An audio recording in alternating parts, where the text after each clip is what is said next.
Doo-ba-doo-ba-doo.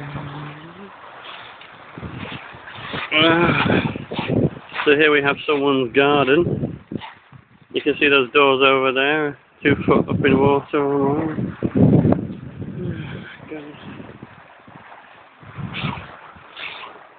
This is Ruth, looking a bit wet, and these are some local people.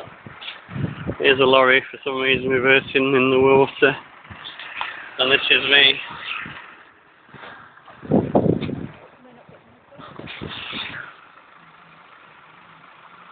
So, I'm just going to step back into the water now.